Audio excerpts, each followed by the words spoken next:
Selamat sore menjelang malam, Jemaat GPIB ATK yang dikasih Tuhan. Apa kabar di hari ini? Doa dan harapan saya masih sama. Bapak Ibu tetap dalam kondisi yang baik, bahkan semakin baik, dan tetap bersyukur di tengah pandemi COVID-19 ini. Bapak Ibu, bacaan Alkitab kita pada sore atau malam hari ini terambil dari surat Yakobus pasalnya yang pertama ayat 22 sampai dengan 25. Bapak Ibu yang dikasih Tuhan, ketika saya sedang memimpin persiapan untuk pelayanan firman Tuhan di salah satu jemaat yang pernah saya layani, ada seorang presbiter yang pernah menyampaikan kesaksian hidupnya ketika ia masih bekerja, bahwa pada satu ketika ia diminta untuk menandatangani nota perjalanan dinas yang pada prinsipnya ia dan teman-temannya tidak lakukan itu. Bapak, Ibu, Saudara, hal ini kemudian menjadi dilema bagi dirinya. Mengapa demikian? Karena di satu sisi, kalau ia tanda tangani nota perjalanan dinas tersebut, ia akan disukai oleh teman-temannya yang sudah lebih dahulu menandatanganinya. Tapi pada saat yang sama, ia sedang membohongi dirinya sendiri. Dan di sisi yang lain, Bapak, Ibu, Saudara, kalau ia tidak menandatangani nota perjalanan dinas tersebut, maka ia akan dijauhi oleh teman-teman sekerjanya. Akan dianggap sok alim, sok suci, sok saleh. Tetapi pada saat yang sama, ia sedang jujur dengan dirinya sendiri. Di akhir kesaksiannya, presbiter tersebut menyampaikan kepada saya bahwa ia menjatuhkan pilihan pada tidak menandatangani nota perjalanan dinas tersebut, meskipun ia sadar benar bahwa konsekuensinya adalah ia dijauhi, dianggap sok suci, sok saleh, dan juga dianggap sok alim dan seterusnya. Ia tidak tanda tangani itu karena ia punya prinsip kalau ia tanda tangani itu bertentangan dengan sikap iman Kristen. Itu bertentangan dengan kesaksian hidupnya sebagai orang Kristen. Ia lebih memilih untuk menjadi pelaku firman Tuhan, meskipun ia sadar benar ada konsekuensi yang harus ditanggungnya. Bapak Ibu yang dikasihi Tuhan, kita melihat Rasul Yakobus yang merupakan saudara dari Tuhan Yesus dan juga pemimpin gereja di Yerusalem, melalui suratnya juga mau mengajak orang percaya dimanapun berada pada saat itu, dan juga kita yang hidup pada masa kini, untuk hidup sebagai pelaku firman Tuhan. Mari perhatikan ayat 22, dikatakan demikian. Tetapi hendaklah kamu menjadi pelaku firman Tuhan dan bukan hanya pendengar saja. Sebab jika tidak demikian, kamu menipu diri sendiri. Saudaraku, sebelumnya saya mau bertanya, sudahkah kita sebagai anggota jemaat GPIB ATK di Ambarawa menjadi pendengar firman Tuhan yang setia? Mengapa hal ini saya tanyakan? Karena untuk sampai kepada menjadi pelaku firman Tuhan, kita harus terlebih dahulu mau memberi diri untuk menjadi pendengar firman Tuhan. Nah, Bapak Ibu, persoalannya di beberapa gereja di GPIB dan khususnya di Pelkat PKB, kita ada banyak pergumulan, tapi tidak sedikit gereja yang punya pergumulan yang sama, yaitu kurangnya kerinduan kaum bapak untuk mendengar firman Tuhan bersama-sama di tengah persekutuan.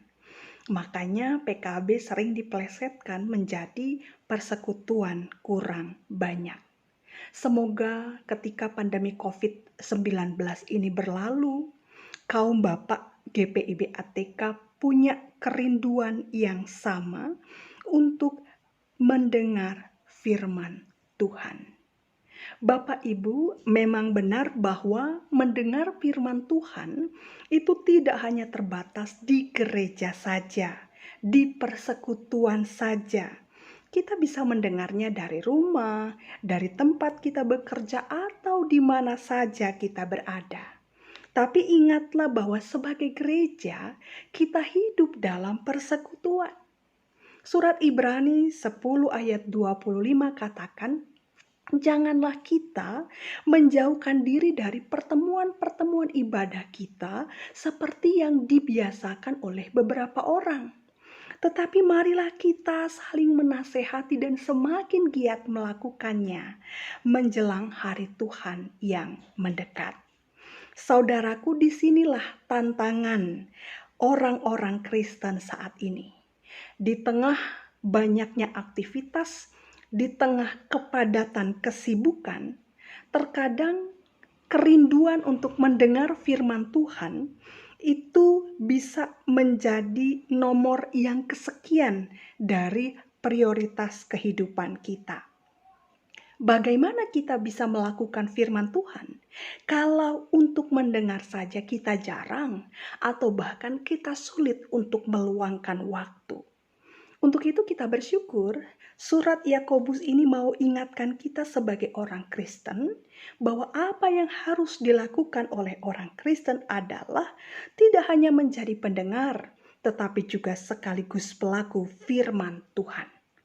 Kalau orang Kristen hanya mau mendengar firman tapi tidak mau melakukannya, penulis Yakobus menganalogikan orang Kristen yang demikian itu seperti orang yang sedang bercermin. Orang bercermin pasti ia akan mengamat-amati mukanya yang sebenar-benarnya. Tapi setelah itu ia pergi atau ia lupa bagaimana rupa atau bagaimana wajahnya sendiri. Demikianlah orang Kristen yang hanya mau mendengar tapi tidak mau melakukan firman Tuhan. Bapak Ibu, bukankah aneh kalau orang baru saja bercermin, baru saja memandang mukanya di cermin, lalu kemudian lupa akan wajahnya. Nah, untuk itu penulis Yakobus mau ingatkan, kalau hanya mendengar tapi tidak melakukan, itu sama saja dengan sia-sia, itu sama saja dengan tidak berarti. Karena orang-orang Kristen yang tipikalnya seperti ini hanya mau mendengar tapi tidak melakukan, dikatakan bahwa mereka adalah orang-orang Kristen yang lebih senang untuk mendengar dan menuruti kata hatinya daripada mendengar firman Tuhan, kehendak Allah, melakukan apa yang menjadi kehendak Tuhan. Bapak Ibu, orang Kristen yang seperti ini sedang membohongi dirinya sendiri. Ia berpikir bahwa menyenangkan hati Tuhan cukup dengan saya datang ke gereja, cukup dengan saya datang beribadah, cukup dengan saya rajin di tengah persekutuan. Tetapi ketika kita tidak menghidupi firman yang kita dengar dalam kehidupan, itu tidak ada artinya sama sekali. Oleh karena itu, saudaraku, mari, sekali lagi mari, sebagai orang Kristen di masa kini, melalui firman Tuhan pada hari ini, kita diajar dan diingatkan bahwa yang pertama, mendengar dan menjadi pelaku firman Tuhan itu bukan soal mampu atau tidak mampu, tetapi soal mau atau tidak mau. Nah, untuk sampai kepada mau, tentu dibutuhkan tidak hanya niat, tetapi juga ketaatan dan kesetiaan. Tidak hanya mendengar, tetapi kita juga mau memberi diri untuk dengar-dengaran atau taat melakukan apa yang menjadi kehendak Tuhan. Yang kedua, kita diingatkan banyak orang Kristen yang mengatakan bahwa saya Kristen sejak saya kecil. Saya Kristen sejak dari zaman nenek moyang saya. Ada juga orang Kristen yang katakan saya Kristen ketika saya kawin dengan pasangan hidup saya. Tetapi kemudian perilaku yang dipraktekkan itu berbeda atau bertolak belakang dari keyakinan iman, dari pengakuannya sebagai anak-anak Tuhan. Berbeda dengan apa yang dikehendaki oleh Tuhan, tidak seturut dengan apa yang menjadi kehendak Tuhan. Saya jadi ingat iklan sampo clear beberapa tahun yang lalu, ada jargon yang terkenal, teori, mana prakteknya? Atau teori, prakteknya dong. Bapak Ibu, melalui firman Tuhan ini kita ditantang. Mampukah kita menghasilkan perilaku hidup yang baik, yang benar, dan menyenangkan bagi Allah? Mampukah kita menjadi pelaku firman Tuhan? Banyak orang berpikir bahwa dengan rajin ke gereja, rajin memberi persembahan, hidup dalam persekutuan, melakukan segala aktivitas rohani, maka itu semua sudah menyenangkan hati Tuhan. Benar, namun melakukan apa yang disenangi oleh Tuhan tidak hanya bicara tentang ibadah ritual, tetapi juga ibadah aktual. Apa yang kamu dengar dalam persekutuan, dalam ibadah, dalam perenungan firman Tuhan, itu yang kita lakukan dalam ibadah keseharian hidup kita. Untuk tidak hanya setia menjadi pendengar, tetapi juga pelaku firman Tuhan. Bapak Ibu, selamat menghidupi firman Tuhan yang telah kita dengar melalui sikap, perilaku, tutur kata yang menyenangkan hati Tuhan. Tuhan memberkati. Amin.